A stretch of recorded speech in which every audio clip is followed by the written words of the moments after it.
MBBS in abroad. Apollo MedSkill 6 years of MBBS program will be completed in 35 lakhs only.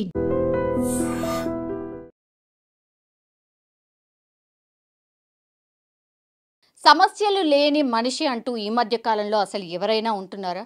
తెల్లారి లేచిన నుంచి పడుకునే వరకు అందరికీ సమస్యలే.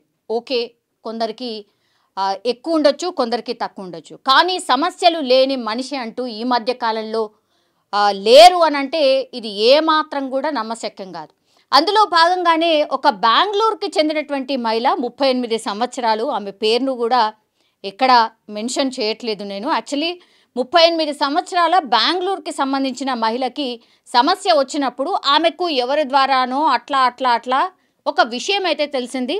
సమస్యలు ఏవైనా ఉంటే కేరళలో ఒక ఆలయం ఉంది, ఆ ఆలయంలో పూజారి ఉన్నాడు, ఆ పూజారి పూజలు చేస్తే పూర్తిగా సమస్యలన్నీ పరిష్కారం అవుతాయి. అది ఎంత పెద్ద సమస్య అయినా సరే, పూజ కొంత కఠినంగా ఉంటుంది కానీ ఒక్కసారి ఆ పూజ చేయిస్తే మాత్రం మీరు ఆ సమస్య నుంచి ఖచ్చితంగా బయటపడతారు అని నమ్మకంగా ఎవరో చెప్పడం, ఆ తర్వాత దాన్ని నమ్మి ఆ పూజారి పేరు వచ్చేసి, కేరళలో పూజారి పేరు వచ్చేసి అరుణ్.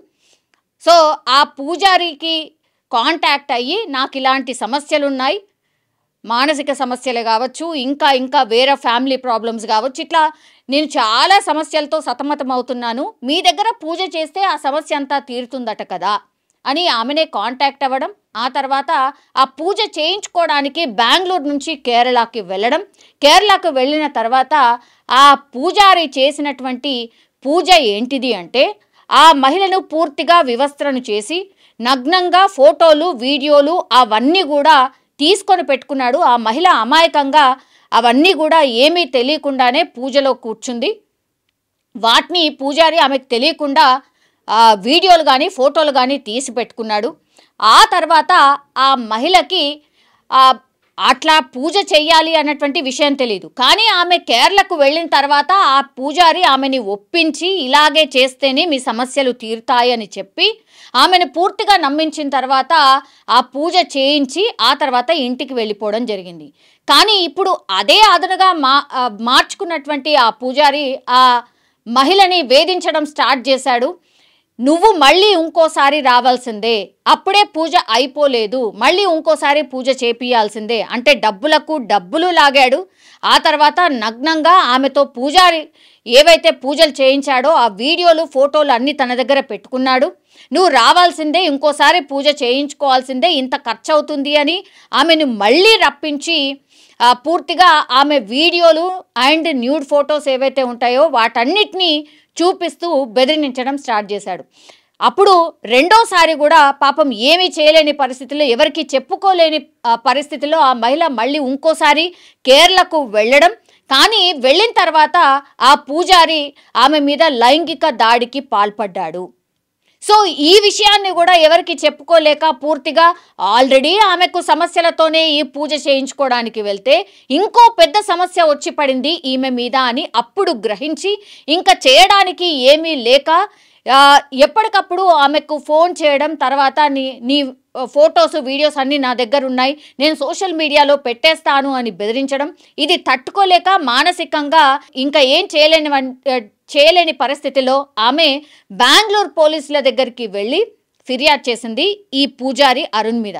కేరళకు సంబంధించిన పూజారి అరుణ్ ఎట్లెట్లా ఆమెను మోసం చేశాడు, ఆమె దగ్గర ఎన్నెన్ని డబ్బులు తీసుకున్నాడు, ఎన్నిసార్లు ఆమె అక్కడికి వెళ్ళింది, ఆ తర్వాత ఏం జరిగింది, ఆయన ఎన్ని టైమ్స్ ఆమెను మానసిక వేదనకు గురి చేస్తున్నాడు, అట్లాగే డబ్బులు ఎంత ఖర్చు పెట్టిస్తున్నాడు, ఆయన చేసినటువంటి పూజ ఏంటి అనేది పూర్తిగా ఆమె ఈ పూజారి మీద ఎఫ్ఐఆర్ ఫైల్ చేయడం. ఆ తర్వాత వెంటనే రంగంలోకి దిగినటువంటి పోలీసులు, బెంగళూరు పోలీసులు కేరళ వెళ్ళి ఆ పూజారిని అయితే పట్టుకొని వచ్చేశారు, అరెస్ట్ చేశారు. కానీ ఈ పూజారికి సహకరించిన వ్యక్తి ఎవరైతే ఉన్నారో, అంటే ఈ పూజ చేయించడానికి ఎవరైతే ఇలా ఉంది అని ఈ మహిళకు చెప్పేంత వరకు ఎవరైతే సహకరించారో ఆ వ్యక్తి మాత్రం ప్రస్తుతం ఇంకా కూడా పరారీలో ఉన్నాడు, ఇంకా కూడా దొరకలేదు. సో మెయిన్ వ్యక్తి ఎవరైతే ఈ పూజ చేసే విధంగా ప్రేరేపించిండో ఆర్ ఈ ఇన్ఫర్మేషన్ ఆమె దగ్గరికి తీసుకువెళ్ళిండో ఇప్పుడు ఆ వ్యక్తి పరారీలో ఉన్నాడు. కానీ ఒక్క విషయం ఇక్కడ మనం అర్థం చేసుకోవాల్సింది, నేను ఇంతకు ముందే చెప్పినట్టుగా సమస్యలు ఎవరికి లేవు, అందరికీ సమస్యలు ఉన్నాయి. బాబాలు, ఈ దొంగ బాబాలు కానీ, ఈ పూజారులు కానీ, వాళ్ళు చేసే పూజల వల్ల సమస్యలు అంటే తక్కువ కావు, కానీ ఇగో ఇంకో కొత్త సమస్యలు వచ్చి పడుతూ ఉంటాయి. చాలా ఏళ్ల నుంచి కూడా మనకి తెలిసిందే, చాలా వార్తలు కూడా బయటకు వచ్చాయి. బాబాలు, దొంగ బాబాలు కోకొల్లలుగా ఉన్నారు, దయచేసి మోసపోకండి, వాళ్ళు లూటీ చేస్తారు, మీ దగ్గర ఉన్న పైసలు లాగేస్తారు, అట్లాగే మానసికంగా ఇట్లా వేధిస్తారు, దయచేసి నమ్మకండి అని ఎన్ని అవగాహన కార్యక్రమాలు చేసినా, ఎంత అవగాహన కల్పించినా ఇంకా మోసపోయే వాళ్ళు ఇట్లా తయారున్నంత వరకు ఇట్లాంటి దొంగ బాబాలు, దొంగ పూజారులు పుట్టుకొస్తూనే ఉంటారు. దయచేసి ఎవరైనా సరే ఇట్లాంటి సమస్యలతో సతమతం అవుతూ వాళ్ళు ఎవరైతే ఉన్నారో మీకిచ్చి మీరు చాలా ప్రశాంతంగా ఆలోచించి సాల్వ్ చేసుకోండి. లేకపోతే మీకు నమ్మకంగా ఉన్నటువంటి వ్యక్తి, మీకు చాలా దగ్గరగా ఉన్నటువంటి వ్యక్తి, ఆ వ్యక్తికి ఏమైనా సమస్యలు చెప్పుకున్నా ఆయన ఏదో ఒక సజెషన్ అన్నా ఇస్తాడు అనే వ్యక్తికి మాత్రమే చెప్పుకోండి. కానీ ఇట్లా ఈ దొంగ బాబాలు, పూజార్ల వల్ల ఏమీ కాదు అని మరోసారి ఈ వార్తతో స్పష్టంగా అర్థమవుతోంది.